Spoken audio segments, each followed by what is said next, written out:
अस्सलाम वालेकुम फ्रेंड्स, मैं हूं आपका दोस्त वहाँ प्यासा और आप देख रहे हैं मेरा चैनल प्यासा टीवी। जी फ्रेंड्स, उम्मीद करता हूं कि सब खैरियत से होंगे, ठीक ठाक होंगे। आज फिर मुलाकात हुई है किसी और टॉपिक के थ्रू। तो आज का हमारा जो टॉपिक है वो है गार्ड सेल्स। ठीक है, आपने सुना होगा गार्ड सेल प्लांट्स के अंदर होते हैं, प्लांट्स की लीफ के अंदर होते हैं। ठीक है, और जो स्टोमेटा को कंट्रोल करते हैं, सारी बातें आपने सुनी होगी। आज इस वीडियो में हम सिंपल सी इसके बारे में डिस्कस करेंगे। ठीक है, कि गार्ड सेल की लोकेशन क्या होती है, गार्ड सेल का स्ट्रक्चर क्या होता है और गार्ड सेल के फंक्शंस क्या क्या होते हैं। ठीक है, तो कहीं मत जाइए। ठीक है, लास्ट तक वीडियो को देखते हैं। सबसे पहले हम डिस्कस करेंगे इसके डिफिनीशन को। The specialized cells in the epidermis of a plant or leaf that control the opening and closing of stomata is called guard cells. ये कह रहा है द स्पेशलाइज्ड सेल्स, ये हमारे पास एक स्पेशलाइज्ड किस्म के सेल होते हैं in the epidermis of a plant leaf. Plant leaf के जो एपिडर्मस होते हैं, जो आउटर मोस्ट लेयर होता है, वहाँ पे ये स्पेशलाइज्ड किस्म के सेल मौजूद होते हैं जिसको हम गार्ड सेल बोलते हैं। इनका काम क्या होता है? That control the opening and closing of stomata. ठीक है, यह स्टोमेटा को ओपन करने में मदद करता है और स्टोमेटा को क्लोज करने में मदद करता है। ठीक है, तो यहाँ से कुछ हमें आइडिया होता है कि गार्ड सेल का काम क्या होगा। गार्ड सेल का काम यही होगा कि वो स्टोमेटा को क्लोज और ओपन करने में हेल्प करते हैं। आगे चलते हैं। Stomata are small pores in the leaf that allows plants to exchange gases and take transpiration. ये कह रहा है यहाँ पे स्टोमेटा का भी इसने स्मॉल सा सिंपल सा डिफिनेशन यहाँ पे इसने लिखा है कि stomata are small pores in the leaf.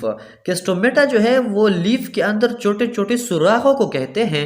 That allows plants, जो कि प्लांट को इजाज़त देते हैं या प्लांट को हेल्प कराते हैं to exchange gases and take transpiration.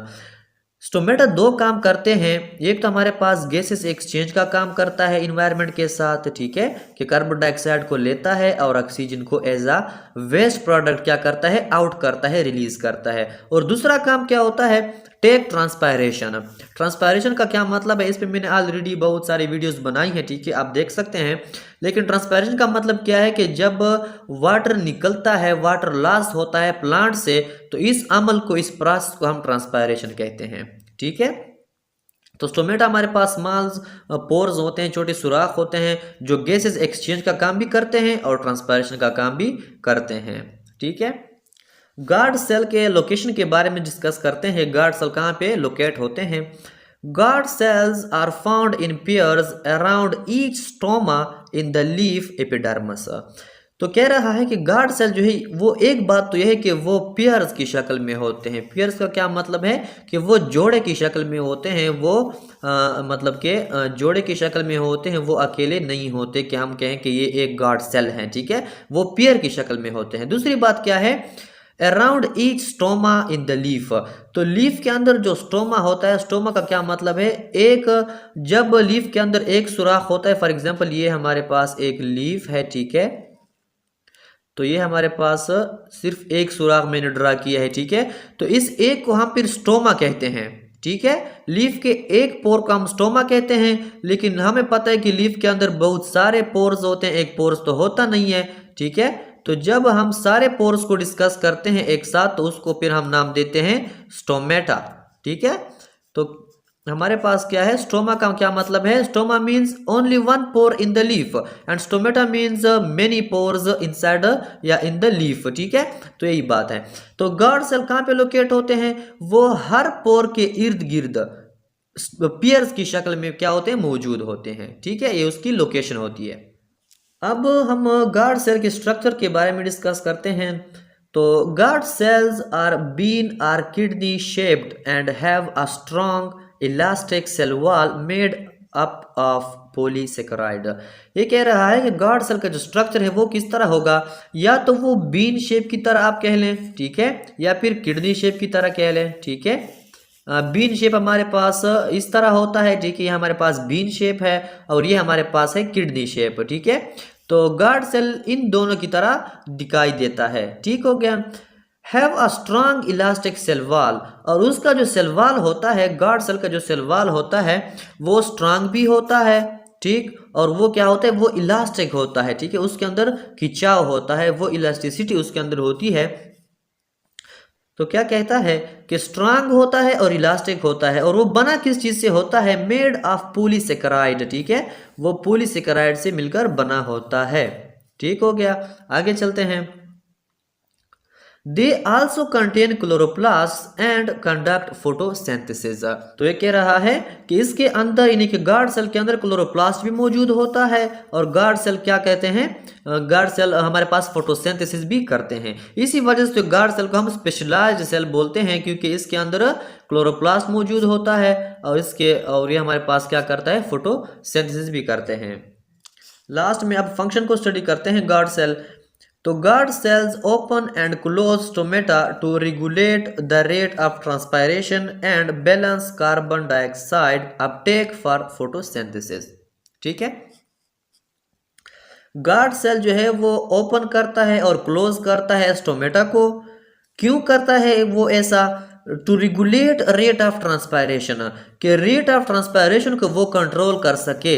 ठीक है, ट्रांसपायरेशन क्या है, वाटर का निकलना प्लांट से या लीफ से, तो वो वाटर को रेगुलेट करता है कि वो जब वाटर ज़्यादा निकलता है और उसे पता चलता है कि यानी कि प्लांट के अंदर वाटर कम हो रहा है, तो वो जो है स्टोमेटा को क्लोज करता है। और जब वाटर जो हमारे पास प्लांट के अंदर ज़्यादा होता है, तो वो स्टोमेटा को ओपन करते हैं ताकि प्लांट क्या कर सके, वाटर को ट्रांसपायर कर सके, रिलीज कर सके। ठीक है, तो ये गार्ड सेल का काम होता है। And balance carbon dioxide uptake for photosynthesis. और दूसरा काम क्या होता है कि ये कार्बन डाइऑक्साइड को बैलेंस करता है फॉर फोटोसिंथेसिस। ठीक है, क्योंकि फोटोसिंथेसिस के लिए कार्बन डाइऑक्साइड का होना जरूरी होता है। तो कार्बन डाइऑक्साइड क्या करता है, फोटोसिंथेसिस के लिए जब जरूरी होता है, लेकिन अपने एक बैलेंस के साथ जरूरी होता है, तो वो बैलेंस क्या करता है, वो बैलेंस गार्ड सेल करते हैं कि न ज्यादा कार्बन डाइऑक्साइड अंदर जाए, न बहुत कम अंदर जाए। ठीक है, जितना फोटोसिंथेसिस के लिए चाहिए होता है, उतना ही कार्बन डाइऑक्साइड को वो बैलेंस करके एंटर करता है। ठीक है, they do this by controlling the movement of water, ions, solutes and other chemical molecules into and out of the plant। ये कह रहा है कि गार्ड सेल जो हमारे पास है, ये जितना भी कंट्रोल करते हैं, चाहे वो गैसेस एक्सचेंज का कंट्रोल हो, चाहे वो ट्रांसपायरेशन का हमारे पास क्या है कंट्रोल हो। ठीक है, तो वो किस तरह करता है, मूवमेंट ऑफ वाटर को देखकर। ठीक है, वाटर के मूवमेंट को देखकर वो इन सब चीजों को कंट्रोल करता है, या आयंस के मूवमेंट को कंट्रोल करता है। ठीक है, इसी वजह से वो क्या करता है, सब चीजों पे नजर होता है। सल्यूट्स के जो मूवमेंट्स होते हैं, ठीक है, सल्यूट्स का जो मिकदार होता है कि अंदर सल्यूट कितना है, बाहर सल्यूट कितना है, तो ये सब देखकर वो फिर क्या करता है, अपना फंक्शन करता है। And other chemical molecules into and out of the plant.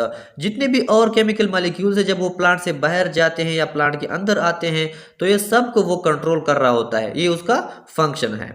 ठीक है, तो जी फ्रेंड्स, उम्मीद है कि इस वीडियो की इस टॉपिक की आपको समझ आई होगी। इंशाल्लाह मिलते हैं नेक्स्ट वीडियो में नेक्स्ट टॉपिक के साथ, तब तक के लिए इजाज़त है, अल्लाह हाफिज़।